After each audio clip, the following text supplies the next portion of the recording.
Yo, what's up, what's up? Good morning sa inyong lahat mga tropa. Muli na naman tayo magbabalik sa ating panibagong vlog mga tropa, no? So, nakita nyo naman nakahilera na yung kanilang mga patukaan. At malinis na naman yung mayan. At siyempre kahapon nagbigay tayo ng pamurga. So yun, nagbigay tayo ng pamurga ng mga tropa na. So, nakita nyo naman siguro step by step yung ginagawa natin sa mga pag-aalaga natin sa mga manok natin, di ba? So kahapon it's purga day. Ayan. So ngayon magbibigay naman tayo ng fresh water. Ayan, fresh water yung bibigay natin sa mga pinurga natin. Tapos yung mga manok na natin na nandito naka-range, siyempre magbibigay tayo ng patuka. Pero at this time kasi nung nakaraan nakapagpurga tayo sa mga yan, ngayon inahanda naman natin sila para pabukain natin yung mga katawan nila. So pabubultuhin natin. So yun yung paghahanda natin sa gagawin natin pagpapabulto sa katawan nila is yung pagpupurga. Ayan, pagpupurga tapos sa bacterial flushing mga tropa, no? So kahapon pala marami ding nagtatanong na bakit hindi ko raw sila pinakain kahapon. So para daw ba makatipid ako sa mga patuka? Hindi. Sasagutin ko yan, hindi. Hindi ako nagtitipid sa patuka mga tropa. So ginagawa ko talaga yan para mas lalong matibay at healthy yung mga manok natin. So yun yung paraan ko talaga sa pag-aalaga ko ng mga manok at sisiw. Alright, so yun, update muna tayo sa mga sisiw natin, sa mga week old natin. So ayan, nabigyan ko na ito ng mga pagkain sa katubig. Early in the morning, fresh water, tapos patuka. Malalaki na rin sila mga tropa. 1 week old pa lang yan. Bilis nila lumaki ng mga tropa. Bilis nilang lumaki. Okay, so update naman tayo dun sa mga pinurga natin. Mamaya na set aside muna natin yung patukan nila. Okay, so nandito tayo ngayon sa may mga naka-cord dito. So titignan natin. Alright, so yun mga tropa na. So ganito yung ipot nila. Ganun yung ipot nila pag ganun na pinurga natin sila. Ayan o, talagang berdeng berde kasi astig yung pinang purga natin. Ayan o, green na green. So akala nyo may avian malaria, no? Pero wala. Walang yan. Epekto yan ng purga. So yun mga po natin kahapon, yung mga pinaliguan natin, tapos yung mga pinurga din natin. Yan sila. Yung bibigay lang natin sa mga to is yung fresh water, tubig lang, dahil mamayang hapon pa tayo magbibigay ng patuka. Ayan yung ating makway. Pulang pula yung mga mukha. Yun yung ating tray. So yun. So tubig lang yung bibigay natin sa kanila mga tropa na. At bago tayo magbigay ng tubig, magtitimpla na rin tayo ng patuka.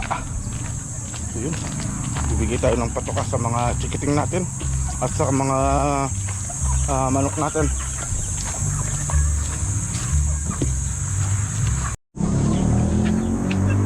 Alright mga tropa, so yun, titimpla muna tayo ng patuka ng mga alaga natin. So ito yung para sa mga stag natin, sa mga brood stag.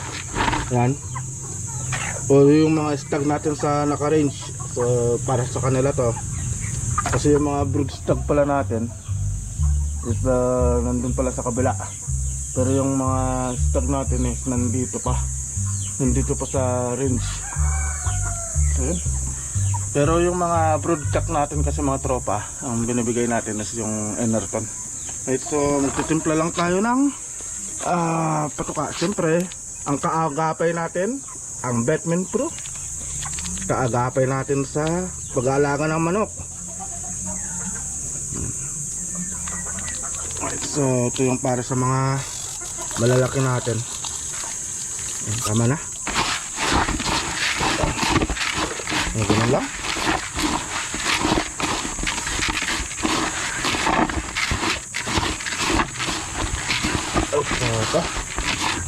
Ito yung para sa mga stag natin, saka brood stag. Right. So dito tayo sa may patukaan natin.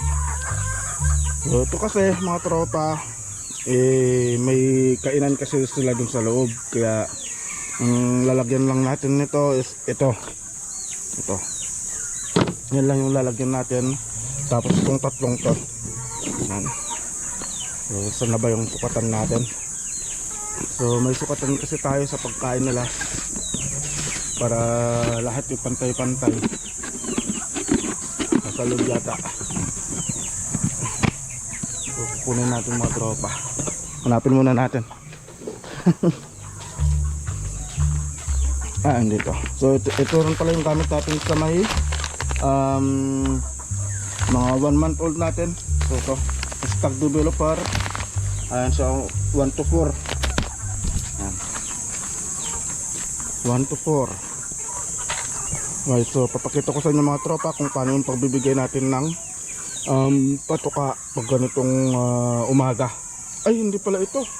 Mali, hindi yan yung sukatan natin. Ay, nako. Mali. Dito pala. So, yun. Nandito. Right, so ito yung ating Enerton. Bubuksan natin. Grabe, ang hirap magkamali. Yan. Right, so yun. Ito yung sukatan natin mga tropa sa umaga. Bali yung mga nakakulong dun na mga bullets natin is 5. 5. 3. 4. 5.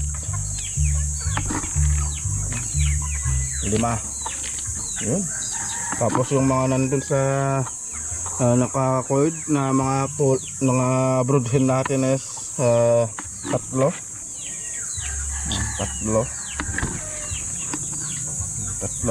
Yan. Right, so itong mga tropa is tubig na lang to. Tubig itong 5 na to. Tubig yan. Tapos ito ba? Nakasipa-separate na siya. Tubig na. Tapos ito yung sa mga 1 month old natin na mga sisu. So yung patuka pala nila is nandito sa loob.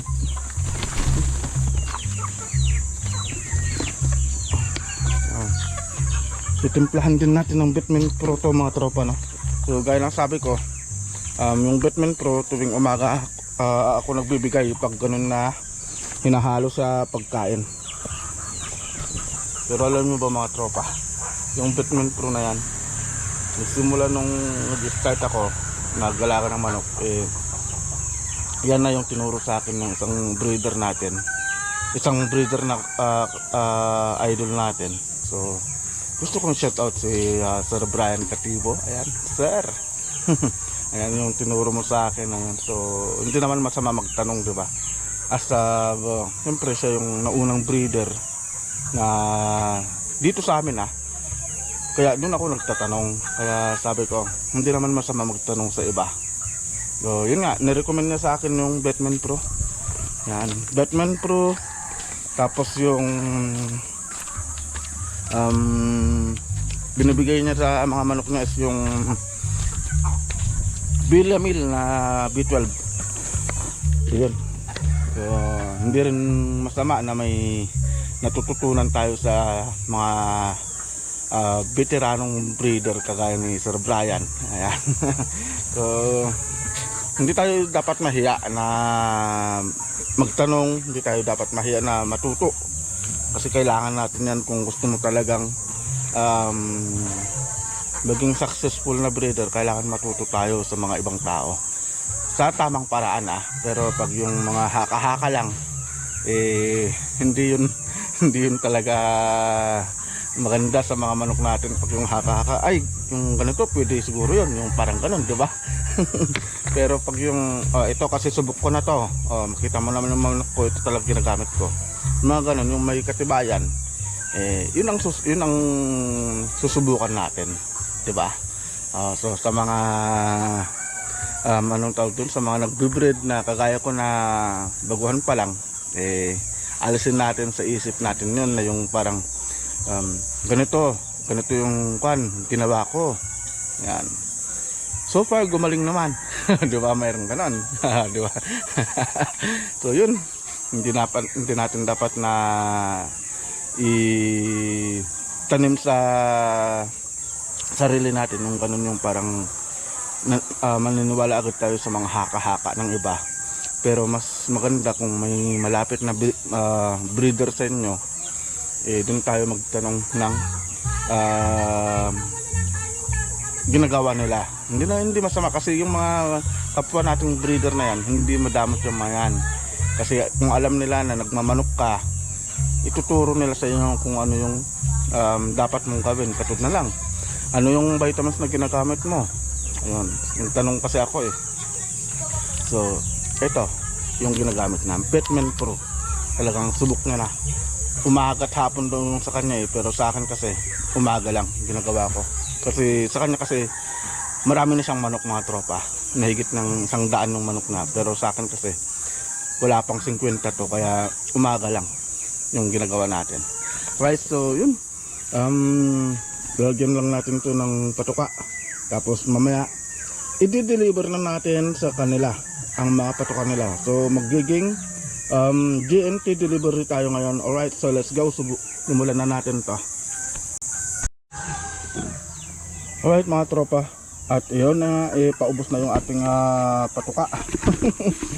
Ay nako, paubos na naman. So ito pala yung Thunderbird na 1 to 4. So ito yung sukatan ko sa mga sisiw.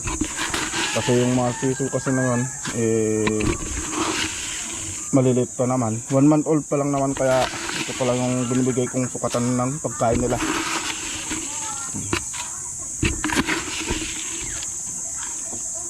Ay talagang saktuhan lang yata to Tapos meron pa dito dalawa. Meron pa. Uy, sakto. Saktuhan lang talaga. Walang natira, saktuhan lang talaga yung patuka. Right, so yun, ganito pala mga tropa na. So bubuhos natin yung Batman Pro.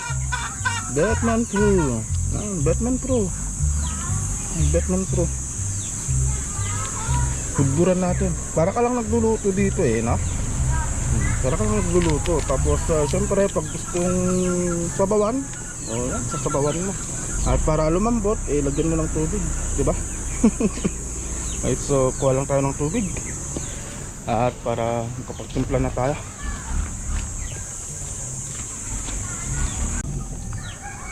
Right, so yun mga tropa, Batman Pro lang. Ito, hindi masyadong marami yung tubig nito.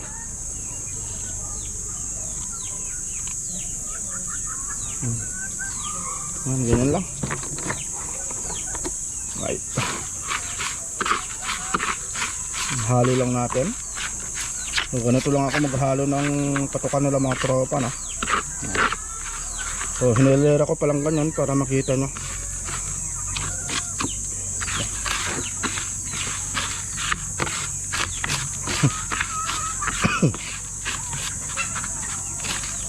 So ito pala yung natin, paghahanda natin para pabukain ng yung katawan ng mga alaga natin mga tropa. So sa susunod na vlog natin, dun ko ipapakita yung paano natin pabukain. Kasi as of now, sabi kasi si Mrs. na may lakad na naman kami, kaya dapat supposed to be ngayon sana natin i-vlog yun, kaso mas maproseso yun. Kaya ang problema, nagkaroon kasi kami ng lakad mamaya, kaya yun, mamayang bukas na lang natin ng umaga ipapakita sa inyo yung paano natin sisimulan yung pagpapabuka sa mga alaga natin siso. Okay, right, so yun. So hingi ako ng pasensya muna sa inyo mga tropa dahil sa mga lakad kasi natin, gawa nga nung may tindahan kami sa siyempre unahin na rin natin yung kabuhayan natin, diba? Right, yun, naka-ready ng lahat. Tapos tubig, yung tubig na lang para sa mga pinurga natin. Yun.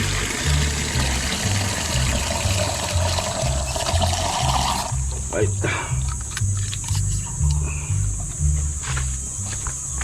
ito tubig, pero yung tubig pala doon na natin lalagyan yan. Itong mga tubig na to doon natin lalagyan, huwag na dito. Right, so yun, update tayo mamaya mga tropa. Alright mga tropa, so yun, so may nabili pala tayo nito. Ito pala yung lagayan ng mga prutas dyan sa palengke. So binili natin doon sa mga nagtitinda. So ang presyo pala ng isang ganito is 10 pesos. And 10 pesos yung isang ganito. So nakabili tayo ng 10 piraso. So sakto.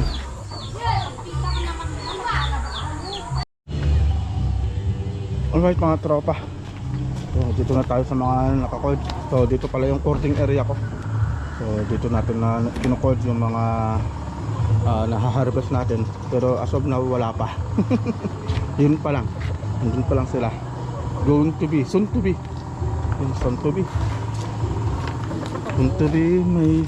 may kucord tayo sa mga to. So nakita nyo na, nagsisimula pa lang ako, talaga ako mga tropa na. Ay, so ito yung mga pinurga pala natin kahapon, yung mga to. So hindi tayo magpapakain ngayon, so bibigay lang natin sa kanila is yung tubig. Yung tubig, fresh water. Yan, fresh water lang muna bibigay natin. Dako naman tayo dito.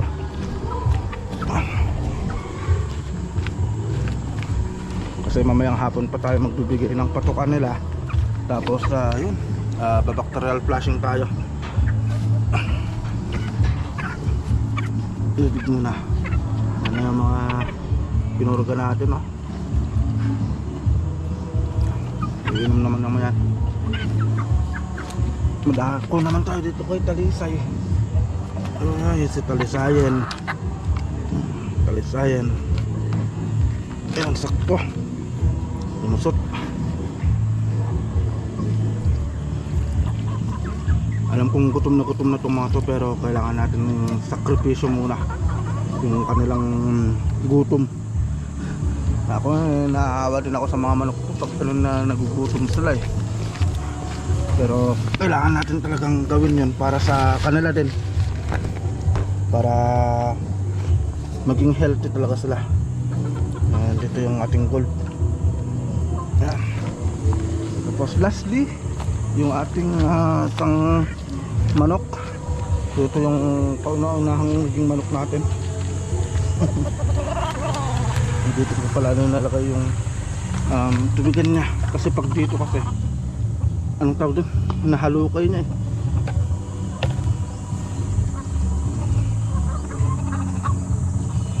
Tubig-tubig lang muna hanggang mamaya, i-state na lang muna. So yun, tapos din tayo sa mga naka-cord saka sa mga naka-scratch pin. Madako na tayo sa mga mayroon pa palang isa. May isang hindi pa pala natin napainom. Sorry. Mayroon pa palang isa. So yun, nagkulang ako sa isang. Ay, nasubrahan ko. Ito pala yung tubigan niya, yung kainan niya. Naku po, gasan natin. Nasubrahan ko. Ako naman. Sobrahan ko yung nalagyan ko ng pagkain. Pero okay lang. Nilagay na natin sa kabila. Yun. So ito yung ating pure sweeter. Ito yung pure sweeter natin. Ito. Yun yung ipot na. Green na green. Dito ko linalagay yung kanyang patuka dito sa may kalamunding. Yan yung parang kalamansi na malalaki. Kailangan na naman natin maglinis. Ayan na, marumi na naman yung paligid. Pero maglalagay tayo ng schedule para dyan maglilinis. Right, so yun. At madako na tayo sa mga brood hen natin. Deliver na tayo. So, maganda rin na nakabili tayo nito, no? Para ayan, no? I-deliver na lang natin sa mga alaga natin, mga patukan nila. Right. Yun.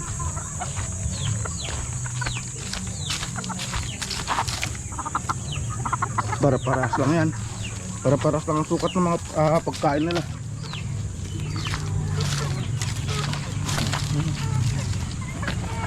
Please, ganda muna. Please, pogi ko na muna dyan. Yun mga tropa, no? So, andito na tayo sa mga chikiting natin. So ito, dideliver na natin itong mga ito. Baliktad. Yan. Basta dito. Okay, so pakainin muna pala natin yung mga natin naman dito sa range para hindi sila magwala. Ayan, nagwawala, no? So yun pala yung nanay ng mga natin, no? Mga makri. Gutom na tomato.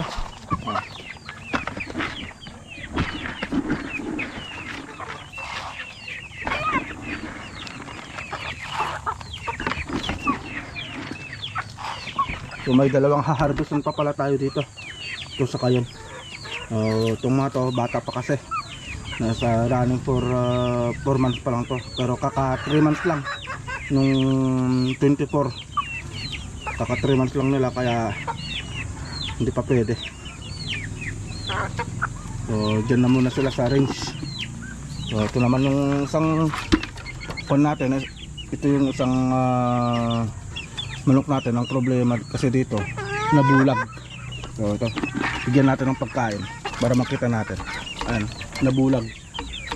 Gawa nga nung tinuka ng mga itim yung mga makre natin. So sayang. Sayang talaga. Alright, so yun. So yun yung mga manok natin. So palubat na tong camera natin. Pero at least nakita nyo na yung mga ginagawa natin. So magbibigay na lang naman na tayo ng pagkain. Kaya yun, dito na natin tatapusin tong vlog natin na to. At kita-kits po tayo sa bukas ulit. So papakita ko naman sa inyo mga tropa yung mga doon na, bukas na ipapakita natin kung paano tayo magpabuka ng katawan ng mga alaga natin. Kasi ngayon babiyahe muna kami.